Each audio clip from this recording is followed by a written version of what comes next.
আসসালামু আলাইকুম ওয়া রাহমাতুল্লাহি ওয়া বারাকাতু। ইসলামের জানা অজানা বিষয়ে আজকের আলোচনা বদরের যুদ্ধ।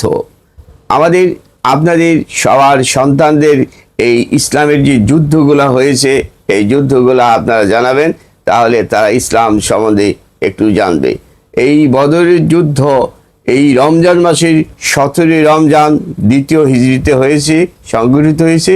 এই যুদ্ধে এই সময়ে মুসলিমরা বিজয় হয়েছে। আর এই বিজয় হওয়ার কারণে আমরা আজকে মুসলমান হিসাবে পৃথিবীতে প্রতিষ্ঠিত। এই ব্যাপারে বদর যুদ্ধ নিয়ে আপনাদের সামনে তাৎপর্য ব্যাখ্যা বিস্তারিত আলোচনা করবেন আজকের মাহতারিম ডক্টর মোহাম্মদ মাদানী। الحمد لله وحده والصلاة والسلام على من لا نبي بعد أما بعد فأعوذ بالله من الشيطان الرجيم بسم الله الرحمن الرحيم ولقد نصركم الله ببدر وأنتم أذلة فاتقوا الله لعلكم تفلحون। সমস্ত প্রশংসা আল্লাহ তাআলার জন্য, দুরূদ এবং সালাম বর্ষিত মুহাম্মদ রাসূলুল্লাহ সাল্লাল্লাহু আলাইহি ওয়াসাল্লামের প্রতি, তার পরিবর্গ এবং সমস্ত সাহাবায়ে কেরাম রিজওয়ানুল্লাহি আলাইহিম আজমাইনের প্রতি। আল্লাহ সুবহানাহু ওয়া তাআলা আমাদেরকে তৌফিক দিয়েছেন রমজানের 16তম রাত্রিতে বদর যুদ্ধ সম্পর্কে কিছু আলোচনা করার।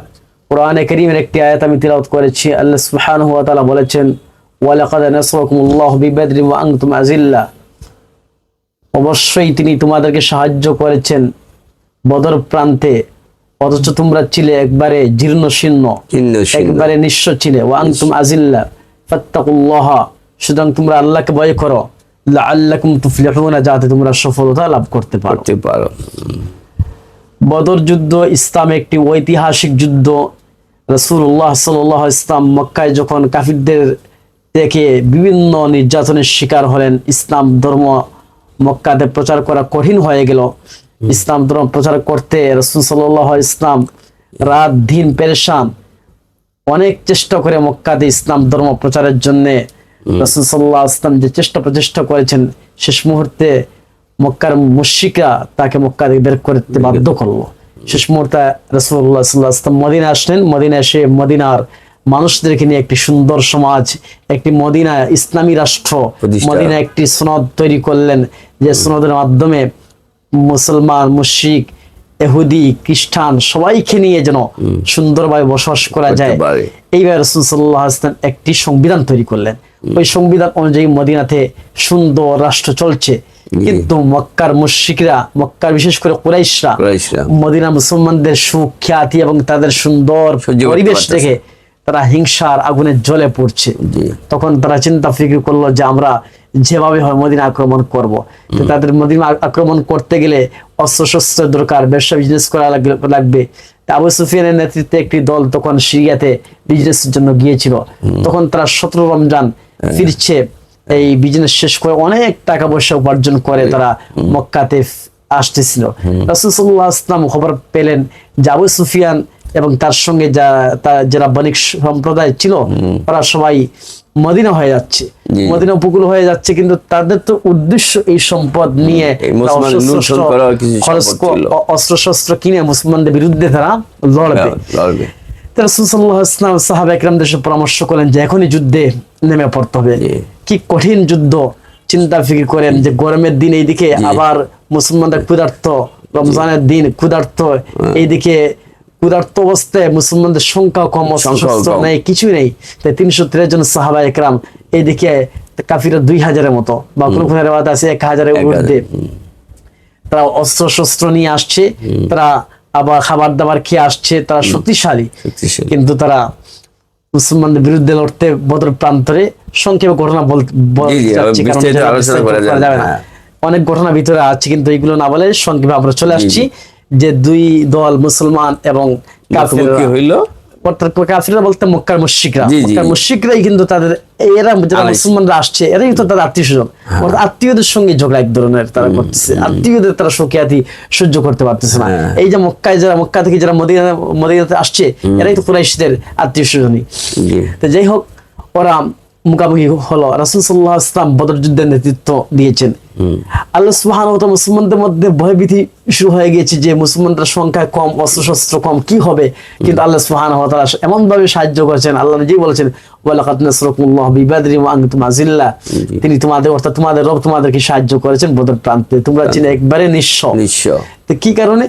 লাআল্লাকুম তুফলিহুন, যাতে তোমরা সফলতা লাভ করতে পারো। সফলতা লাভ করলে অর্থাৎ আল্লাহকে ভয় পেতে হবে, আল্লাহকে ভয় পেলে সফলতা লাভ করতে হবে। এখন দেখা যাচ্ছে যে আল্লাহর ভয় আমার অন্তরে আছে, আমি সংখ্যা দিক দিয়ে আমরা সংখ্যার দিক দিয়ে জীর্ণ শীর্ণ এটাকে মনে না করে আল্লাহর ভয়কে সামনে রেখে যুদ্ধ করার কারণে আল্লাহ সফলতা সাহায্য করবে, সফলতা এটি আল্লাহ বলেছেন, অবশ্যই আল্লাহ সাহায্য করবেন, তোমরা আল্লাহকে ভয় করো। আল্লাহকে সাহাবায়ে কেরাম ভয় করেছেন, আল্লাহকে ভয় করার কারণে আল্লাহ সুবহানাহু ওয়া তাআলা বিজয় লাভ করেছেন এই যুদ্ধে। আল্লাহ সুবহানাহু ওয়া তাআলা আরেক আয়াতে বলেছেন ইজ তাস্তাগীসুনা রাব্বাকুম ফাসতাজাবা লাকুম আন্নী মুমিদ্দুকুম বিসালাসাতি আলাফি মিনাল মালাইকাতি মুসাওয়িমিন, যে আসমান থেকে লাগাতার 3000 ফেরেশতা পাঠিয়েছে, 3000 ফেরেশতা পাঠিয়ে মুসলমানদেরকে সাহায্য করেছেন। কোন আয়াতে আসছে যে বিখামসাতি আলাফি মিনাল মালাইকাতি মুসাওয়িমিন, ধারাবাহিকভাবে 5000 ফেরেশতা পাঠিয়েছেন এই যুদ্ধের মধ্যে। আমরা এই যুদ্ধ থেকে আসলে ফলাফলটা কি পাচ্ছি? যে মুসলমানদের সংখ্যা নগণ্য, 300 জন, আবার ক্ষুধার্ত, আবার এরা গরিব নিঃস্ব একবারে। কাফিররা অস্ত্রশস্ত্র নিয়ে তাদের নিজের বাড়ি থেকে আসছে, আবার তারা ক্ষুধার্ত নয়, কিন্তু তারা এসে শক্তিশালী লোকগুলো এসে মুসলমানদের সাথে পারে নাই। এর একটাই কারণ হচ্ছে মুসলমানরা একমাত্র আল্লাহকে ভয় করে।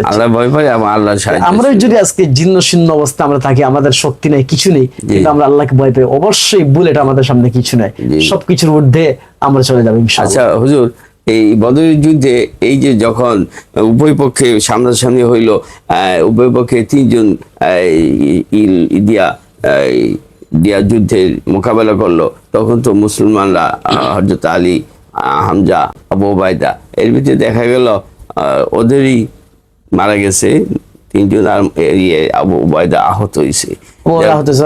আমির হামজা আর আলী রাদিয়াল্লাহু আনহু হত্যা করেছেন, কাফিরদের জাহান্নামে বানিয়ে দিয়েছেন। এই যে এইরকম একটা সময় তারা যে করছে, কত কত মনোবল, কঠিন মনোবল ছিল তাদের, সেটা আমাদের ব্যক্তি জীবনে, আমাদের মুসলমান হিসাবে আমাদের এইটা আমাদের নিজেদের ভিতরে, মনের ভিতরে রাখা দরকার। তবে আরেকটা বিষয়, অনেক মুসলমানদের সন্তান বা মুসলমানরাও এই যুদ্ধগুলোকে মনে করে একটা অরাজকতা। আসলে যুদ্ধ বিগ্রহ, বিশেষ করে রাসূলুল্লাহ সাল্লাল্লাহু আলাইহি ওয়াসাল্লাম যে যুদ্ধ বিগ্রহ করেছেন, এই যুদ্ধ বিগ্রহ গুলো হচ্ছে মুসলমান এবং কাফির উভয়ের জন্য শান্তি, শুধু মুসলমানদের জন্য শান্তি না। যেন অপারেশন যদি কারো হয়, অপারেশন করতে গেলে শরীরে একটা অঙ্গ কাটতে হয়, তো অপারেশন যদি কাটার ভয়ে যদি না অপারেশন করা হয়, তাহলে তো রোগী তো মারা যাবে।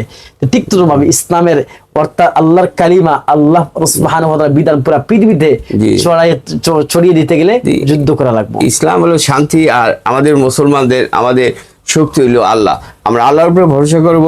যেমন ইহুদি নাসারা বিজাতীয়দের তাদের পাওয়ার হইলো সব ধরনের সারা পৃথিবীর উন্নত বিশ্ব তাদের সাথে, আর আমাদের সাথে আছে আল্লাহ। এই জন্য দেখা গেছে বড় বড় এই কঠিন সময়ে ফিলিস্তিন যুদ্ধ হচ্ছে, এখানে মুসলমানরা অনেকবার জিতে যাচ্ছে। যাই হোক, আপনারা আল্লাহর উপর ভরসা করবেন, আর আপনাদের সন্তানদেরকে প্রতিটা ইসলামের যুদ্ধের বিষয়বস্তু এগুলা পড়াশোনা করাবেন। এখানে আরেকটা অনেকে ভুল ধারণা, যে কাফির বা অমুসলিম হলেই যে তার সঙ্গে যুদ্ধ করতে হবে এমন কোনো কথা না।